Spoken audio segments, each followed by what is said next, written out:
Yes, we shall take those. Thank you very much, Your Lordships. Let me give my thoughts rather than answers to your questions, just my perspective. Let me start with the question of integration. And I think when we look at integration, there are different models. If you look at the European system now, which is a lot more integrated, one begins to appreciate that a decision that is made about the tariffs on tomatoes in Ukraine will affect a household in Lisbon, in Portugal. And I remember in my younger days, I participated in an organization called Friends of the Earth. And one of the cases that was filed then in 1994 was on the quality of water across Europe, just the quality of bottled water. And a decision was then made, which then led to the European directives.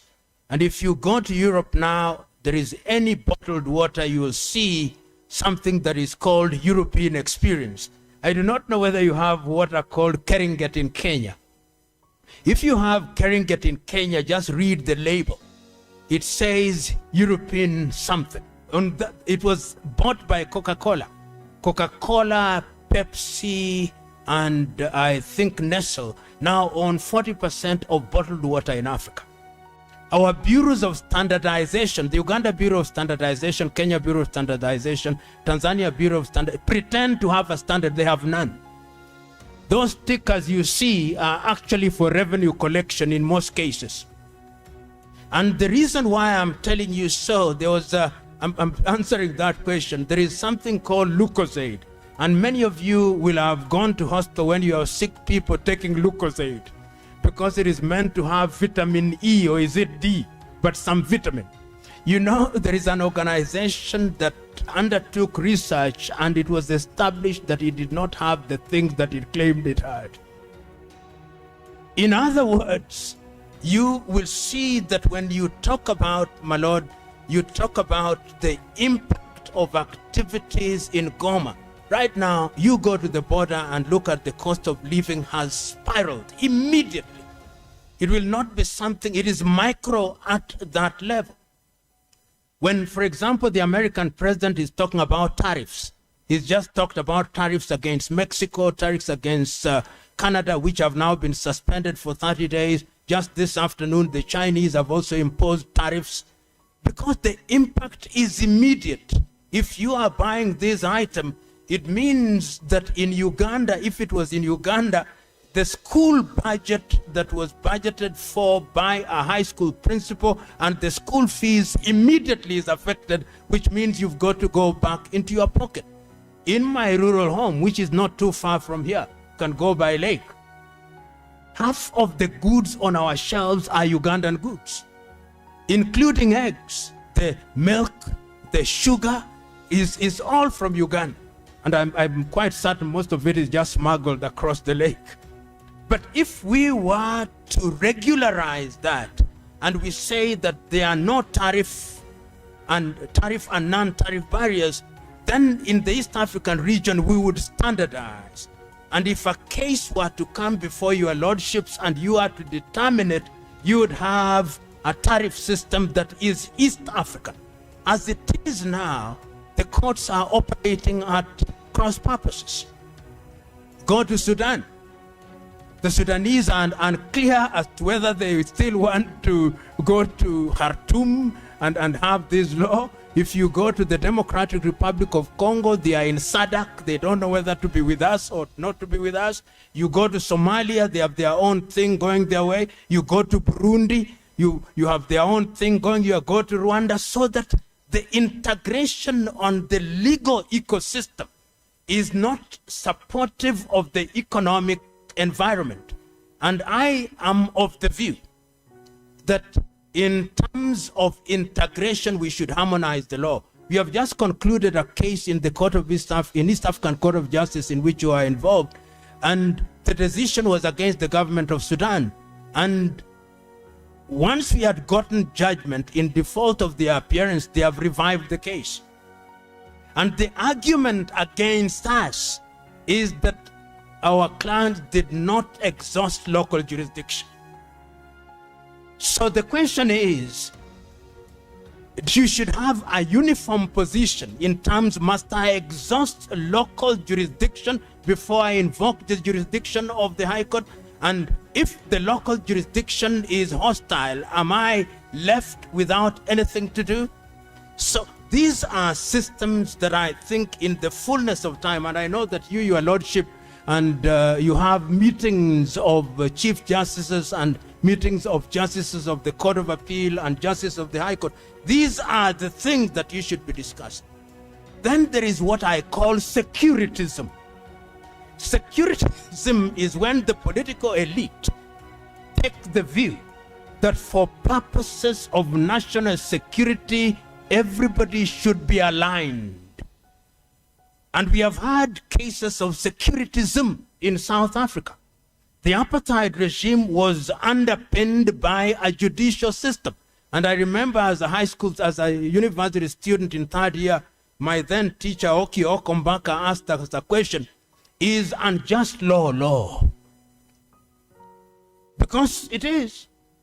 So when the people say that at this time, we want the judges to be aligned, what do? When the president says, I will talk to the Chief Justice, what is he telling the Chief Justice? And if he talks to the Chief Justice, what does he expect after that conversation to happen? For a memo to be issued? Now this is the direction. I dare tell you that that is what he expects. But the question is, and I've always said that the executive and the legislature will always try to interfere. It is the duty of the judiciary to push back by force of reason and argument. And if you do that consistently, then you will discover that they begin to know that this cannot happen. So that it is also a sense of education to the political class by dint of your consistency in making the decision. And when later you meet them, they'll say, we tried, but you people are difficult. But if you succumb immediately, then they know this is soft ground. Then they come again and again. So I think that is very important, and I've seen in quite a number of cases in Uganda that has happened. And this is where issues of conscience arise.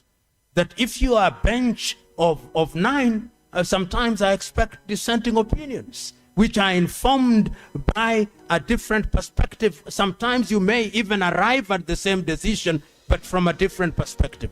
So it is becoming, as I conclude answering that limb of the question, my Lord, it's becoming very difficult in Africa because of what I call the crisis in what we call democracy, and because of increasing poverty and social disharmony. What we are beginning to see is that the executive arm and legislatures are becoming more and more aggressive.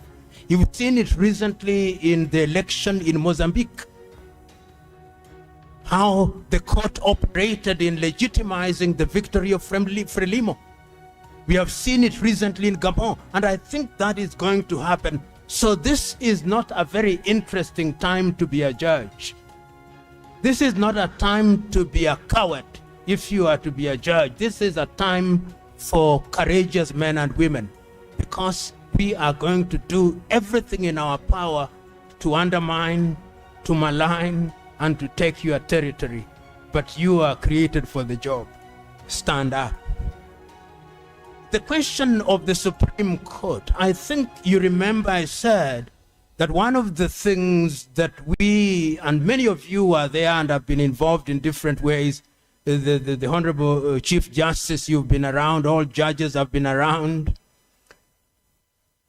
When we were doing the treaty, and I do not know if you have read the treaty for the fast tracking of East African Federation, the Amos Wako report, which says that we ought to have federated. In fact, the president of the East African Federation ought to have been sworn in the year 2010. The idea was to fast track the federation. So what is beginning to happen in the Supreme Courts is that Supreme Courts are thinking that the East African Court of Justice is eating into their territory. So there is a pushback as to what is a treaty question and what is a non-treaty question. And there are elements where you hold the view is that it is the duty of the East African Court of Justice to increasingly get into what I call creative interpretation of the law. This is how, for example, in Europe, the Spanish judges came out with what is called universal jurisdiction, where if you are a thief, an international thief, an order can be issued to arrest you in Spain, and you are arrested. I believe the East African Court of Justice should do that, but within limits, because when you are interpreting the treaty, the critical question is it a treaty issue? Is it an issue that is the reserve of the domestic arena? And in my view, if you interpret the law correctly, issues such as those should not arise, except, and I conclude answering my question with that, on matters of human rights. On matters of human rights, you must then interpret the Constitution in accordance with the African Charter on Human and People's Rights, the Universal Declaration of Human Rights, and the International Covenant. And in that regard, when you do so, you will discover that you have the capacity to expand the territory, but the local jurisdiction will also hit back. So it's going to be a pushback, and it is not going to be easy. I'll conclude with this case, and I'm involved in the case which is sub judice. Two cases. I say them because I'm in the public domain as having written to the Chief Justice only last week, where the Supreme Court has barred a practitioner from ever appearing before them without limitation. So my letter to the Honorable the Chief Justice is this, is that if I am an advocate with a valid practicing certificate, and you tell me I cannot appear before you, and after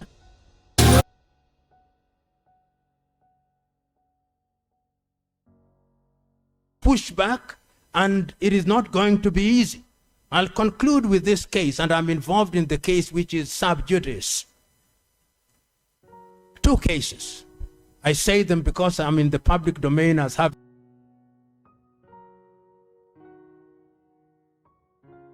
come immediately, then they know this is soft ground. Then they come again and again. So I think that is very important, and I've seen in quite a number of cases in Uganda that has happened. And this is where issues of conscience arise.